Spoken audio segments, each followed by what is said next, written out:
Hello friends, welcome to Ajit study centre. तो आज के इस वीडियो में हम लोग यूज ऑफ शैल बी और विल बी यानी कि शैल बी और विल बी का प्रयोग को सीखने वाले हैं।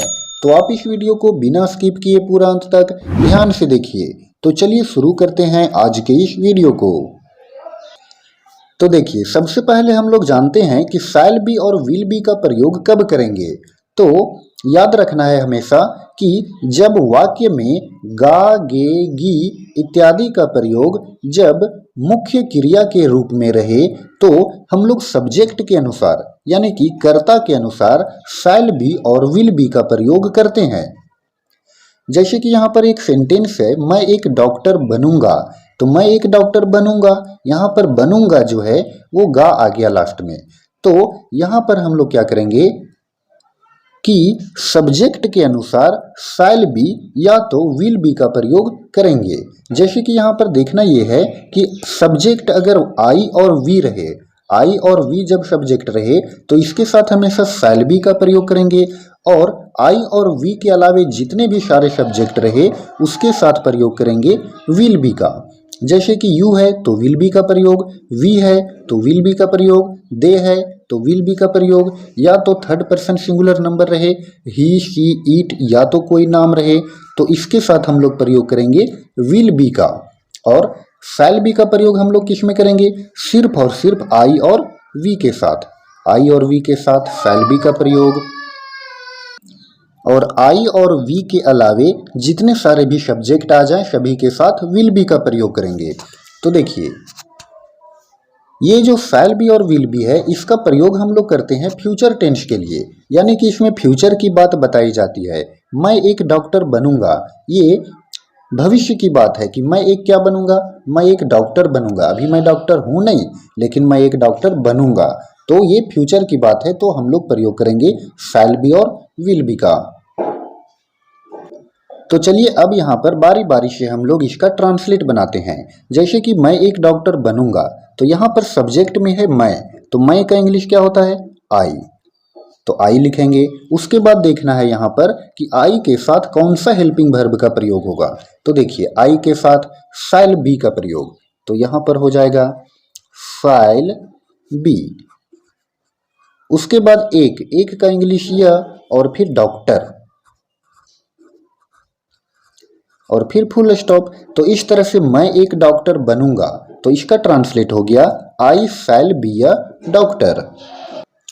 सेकंड में है तुम व्यस्त रहोगे। तुम क्या रहोगे? व्यस्त रहोगे। तो तुम यहाँ पर क्या है? सब्जेक्ट है, तो तुम का इंग्लिश होगा यू। अब यहाँ देखना है कि यू के साथ कौन सा हेल्पिंग वर्ब का प्रयोग, तो यू के साथ विल बी का प्रयोग। तो यहाँ हो जाएगा यू विल बी, उसके बाद व्यस्त, व्यस्त का इंग्लिश बिजी। तो इस तरह से यू विल बी बिजी, इसका ट्रांसलेट हो गया। नेक्स्ट है वे लोग तैयार रहेंगे। तो वे लोग का इंग्लिश होता है दे, और फिर दे है सब्जेक्ट, तो दे के साथ किसका प्रयोग? विल बी का प्रयोग। तो विल बी यहाँ पर लिखेंगे, और फिर तैयार, तैयार का इंग्लिश रेडी। तो इस तरह से वे लोग तैयार रहेंगे का ट्रांसलेट बन गया दे विल बी रेडी। आगे है सीता बीमार रहेगी। तो सीता क्या है? सीता एक नाम है, तो सीता नाम है, तो देखिए कोई भी नाम के साथ विल बी का प्रयोग लगे होगा। तो सीता विल बी, बीमार का सिक या तो इल, तो सीता विल बी सिक, सीता बीमार रहेगी। आगे है हम लोग उपस्थित रहेंगे। तो हम लोग यहाँ पर है सब्जेक्ट में, तो वी हो जाएगा इसका इंग्लिश हम लोग का। तो वी के साथ कौन सा हेल्पिंग वर्ब का प्रयोग? तो देखिए वी के साथ शैल बी का प्रयोग। तो यहाँ पर हम लोग लिखेंगे shall be, we shall be, और उपस्थित का इंग्लिश प्रेजेंट। तो इस तरह से हम लोग उपस्थित रहेंगे का ट्रांसलेट बन गया we shall be present. Next है तुम एक वकील बनोगे। तुम एक वकील बनोगे, तुम का इंग्लिश क्या होगा? तुम का इंग्लिश होगा यू, तो यहाँ पर यू लिखेंगे। अब यहाँ पर देखना है कि यू के साथ कौन सा हेल्पिंग वर्ब का प्रयोग।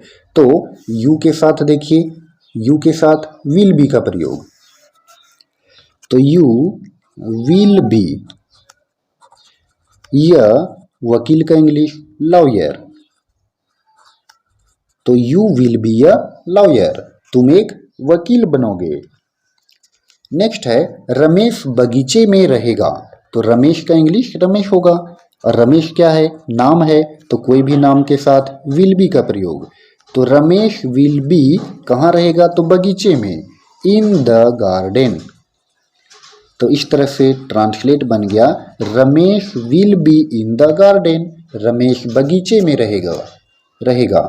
नेक्स्ट है 8 में शेर जंगल में रहेगा, शेर कहाँ रहेगा, जंगल में, तो द लायन। अब यहाँ पर देखिए शैल बी का प्रयोग होगा कि विल बी का। तो हम लोग अभी सीखे हैं कि शैल बी का प्रयोग सिर्फ और सिर्फ आई और वी के साथ होता है, और बाकी जो भी सब्जेक्ट आ जाए तो सभी के साथ विल बी का प्रयोग होगा। तो यहाँ पर भी विल बी का प्रयोग करेंगे। देखिए द लायन विल बी कहाँ रहेगा, जंगल में, तो इन द फॉरेस्ट।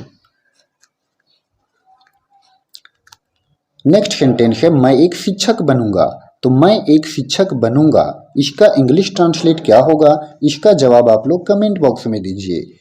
जिसका भी आंसर सही होगा उसे मैं रिप्लाई करूंगा। तो फ्रेंड्स आई होप कि आपको use of shall B and will be का अच्छे से समझ में आया होगा। तो अगर आपको ये वीडियो पसंद आया हो तो आप इस वीडियो को लाइक करें, और चैनल पर नए हो तो चैनल को भी सब्सक्राइब करें। धन्यवाद।